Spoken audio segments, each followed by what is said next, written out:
بسم اللہ الرحمن الرحیم۔ سورۃ الاعراف رکو نمبر 20 میں پہلا سوال ہے، عقیدہ رسالت کے کس اہم پہلو کو واضح کیا گیا ہے؟ یہ آیت 158 کا ترجمہ ہے، اے محمد صلی اللہ علیہ وسلم کہو کہ اے انسانوں، میں تم سب کی طرف اس خدا کا پیغمبر ہوں جو زمین اور آسمانوں کی بادشاہی کا مالک ہے۔ اس کے سوا کوئی خدا نہیں ہے، وہی زندگی بخشتا ہے اور وہی موت دیتا ہے۔ بس ایمان لاؤ اللہ پر اور اس کے بھیجے ہوئے نبی امی پر جو اللہ اور اس کے ارشادات کو مانتا ہے، اور پیروی اختیار کرو اس کی امید ہے کہ تم راہ راست پالو گے۔ اس میں عقیدہ توحید اور عقیدہ رسالت کو واضح کیا گیا ہے کہ اللہ پر ایمان لاؤ اور اس کے نبی پر ایمان لاؤ جس کو کہ جو اللہ اور اس کے ارشادات کو مانتا ہے، اور ان کی پیروی اختیار کرنے کا کہا گیا ہے۔ تو یہ عقیدہ توحید و عقیدہ رسالت کو اس رکوع میں ان آیات میں واضح کیا گیا ہے۔ سوال نمبر 2 ہے، حضرت موسیٰ علیہ السلام کی قوم کی حق پرست گروہ کی کیا خصوصیات بتائی گئی ہیں؟ حضرت موسیٰ علیہ السلام کی قوم کی یہ آیت کا ترجمہ ہے، اس کے جواب میں موسیٰ کی قوم میں ایک گروہ ایسا بھی تھا جو حق کے مطابق ہدایت کرتا اور حق ہی کے مطابق انصاف کرتا تھا۔ تو حق پرست گروہ کی جو خصوصیت بتائی گئی ہے، حق بات کی ہدایت کرتے تھے وہ، اور حق ہی کے مطابق انصاف کرتے تھے۔ بیشتر مترجمین نے اس آیت کا ترجمہ یوں کیا ہے کہ موسیٰ کی قوم میں ایک گروہ ایسا ہے جو حق کے مطابق ہدایت و انصاف کرتا ہے، یعنی ان کے نزدیک اس آیت میں بنی اسرائیل کی وہ اخلاقی و ذہنی حالت بیان کی گئی ہے جو نزول قرآن کے وقت تھی، لیکن سیاق و سباق پر نظر کرتے ہوئے اس بات کو ترجیح دیتے ہیں کہ اس آیت میں بنی اسرائیل کا وہ حال بیان ہوا ہے جو حضرت موسیٰ کے زمانے میں تھا، اور اس سے مدعا یہ ظاہر کرنا ہے کہ جب اس قوم میں گوسالہ پرستی یعنی گائے کی پوجا کرنے کے جرم کا جو ارتکاب ان سے ہوا تھا، اور حضرت حق کی طرف سے اس پر گرفت ہوئی تھی، تو اس وقت ساری قوم بگڑی ہوئی نہیں تھی، بلکہ اس میں ایک اچھا خاصا نیک صالح گروہ بھی موجود تھا جو کہ ان کی باتوں میں نہیں آیا تھا، اور انہوں نے وہ اس کی گوسالہ پرستی کے جرم کے مرتکب نہیں ہوئے تھے۔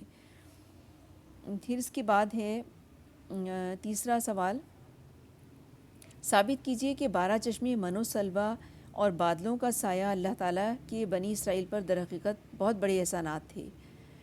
12 چشمے سے مراد تو یہ ہے کہ 12 قبیلے، ان کے حضرت یعقوب علیہ السلام کے 10 بیٹے اور حضرت یوسف کے 2 بیٹوں کی نسل سے یہ الگ الگ گروہوں کی شکل میں اس طرح سے یہ آبادیاں سٹارٹ ہوئی تھیں، اور ہر گروہ میں ایک ایک سردار مقرر کیا تاکہ وہ ان کے اندر اخلاقی، مذہبی، تمدنی اور معاشرتی اور فوجی حیثیت سے نظم قائم رکھیں اور احکام شریعت کا اجرا کرتے رہیں۔ نیز یہ کہ حضرت یعقوب علیہ السلام کے 12ویں بیٹے لاوی کی اولاد کو جس کی نسل سے حضرت موسیٰ اور حضرت ہارون علیہ السلام تھے، ایک الگ جماعت کی شکل میں منظم کیا تاکہ وہ ان سب قبیلوں کے درمیان شمع حق روشن رکھنے کی خدمت انجام دیتے رہیں۔ یہ تو 12 چشموں کی وضاحت ہو گئی۔ پھر اس کے بعد من و سلوہ اور بادلوں کا سایہ۔ من جو ہے وہ دھنیے کے بیج کی طرح کی ایک خوراک تھی، اور سلوہ جو ہے وہ بٹیر کی قسم کا ایک پرندہ تھا۔ تو یہ آسمان سے اللہ تعالیٰ نے ان کی خوراک کا انتظام کیا تھا۔ اگر ایسا نہیں ہوتا، کیونکہ اتنی زیادہ آبادی تھی، اتنے قبیلے آباد ہو گئے تھے، اتنے لوگ تھے کہ اگر ایسا یہ انتظام نہیں ہوتا تو لوگ فاقہ کشی کا شکار ہو جاتے۔ پھر اس کے بعد یہ ہے کہ آبادیاں اتنی زیادہ تھیں کہ گھروں کا انتظام، اور پھر دھوپ کی وجہ سے بیماریوں کا ہو جانا ممکن سی بات تھی، تو اس کے لیے اللہ تعالیٰ نے ان کو یہ تیسرا انعام یہ دیا تھا کہ آسمان پر بادل چھائے رہتے تھے کہ تاکہ وہ دھوپ کی تپش سے بچ سکے وہ قوم۔ تو یہ ان کے لیے اللہ تعالیٰ نے ضروریات زندگی کا انتظام کیا، کھانے پینے کا، اور رہائش کے لیے آسمان پہ بادل کا انتظام کیا، اور 12 قبیلے جو آباد ہوئے، ساری چاروں طرف آبادی پھیلی ہے ان کی، تو ان کے لیے خوراک کا بھی انتظام کیا، رہائش کا انتظام ہوا اللہ کی طرف سے. تو یہ سب انتظامات ہوئے، لیکن اس کے باوجود اس قوم نے ناشکری کی اور اللہ کے عذاب میں گرفتار ہوئی. یہ ان کی احسانات بہت، ان پہ اللہ تعالیٰ نے، انبیاء بھی سب سے زیادہ اس قوم میں آئے اور بہت ان نعمتوں سے نوازا اس قوم کو اللہ تعالیٰ نے، لیکن ان کی نافرمانیاں ختم نہیں ہوئیں اس قوم کی کبھی بھی. اس کے بعد چوتھا سوال ہے دنیا پرست لوگوں کا رویہ کیا ہوتا ہے. اس میں اس کی وضاحت جو ہے وہ اس طرح سے دی ہوئی ہے کہ یاد کرو وہ وقت جب ان سے کہا گیا تھا کہ اس بستی میں جا کر بس جاؤ اور اس کی پیداوار سے اپنے حسب منشا روزی حاصل کرو. حتتن حتتن کہتے جاؤ. حتتن کے دو مطلب ہو سکتے ہیں، ایک یہ کہ اللہ سے اپنی خطاؤں کی معافی مانگتے ہوئے جانا، دوسرے یہ کہ لوٹ مار اور قتل عام کے بجائے بستی کے باشندوں میں درگزر کرتے ہوئے اور عام معافی کا اعلان کرتے جانا. تو یہ آیت کا ترجمہ ہے، بیان ہو رہا ہے کہ حتتن کہتے جاؤ، شہر کے دروازے میں سجدہ ریز ہوتے ہوئے داخل ہو، ہم تمہاری خطائیں معاف کریں گے اور نیک رویہ رکھنے والوں کو مزید فضل سے نوازیں گے.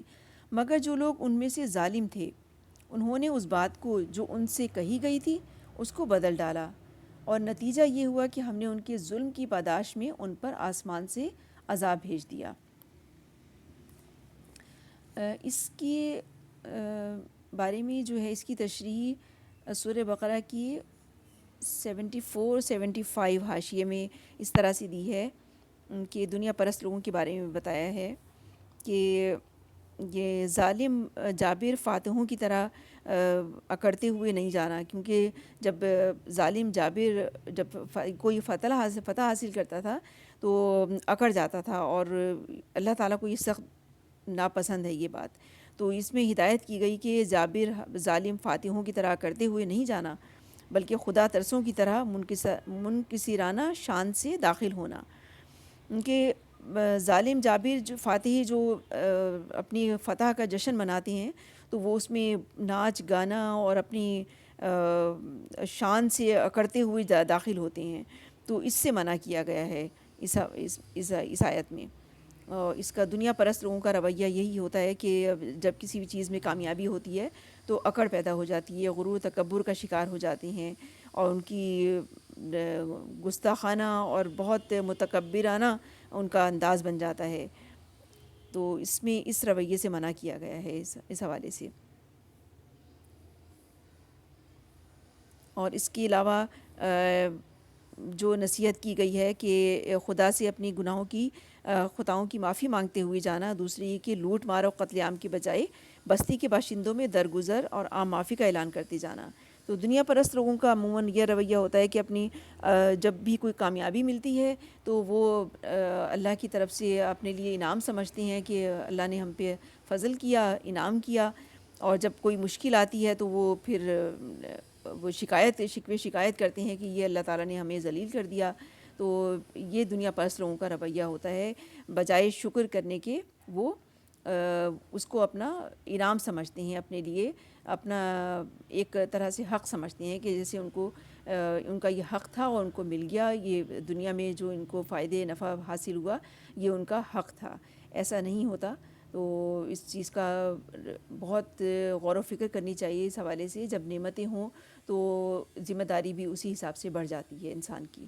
تو نعمتوں کے ملنے پہ بہت زیادہ شکر گزار ہونا چاہیے، اور نعمتیں جب نہیں ہوں یا چھن گئی ہوں تو اس پہ اللہ تعالیٰ سے استغفار، معافی کا طلبگار رہنا چاہیے کہ اللہ تعالیٰ تمام خطائیں معاف کر دے اور نعمتوں کے زوال سے اللہ تعالیٰ محفوظ رکھے. آمین ثم آمین.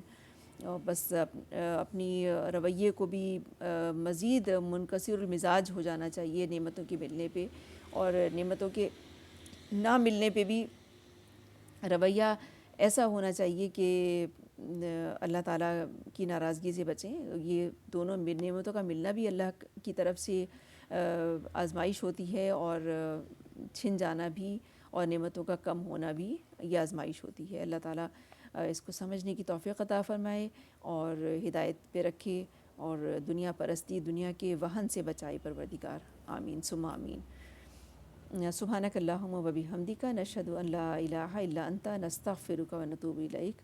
السلام علیکم ورحمۃ اللہ وبرکاتہ۔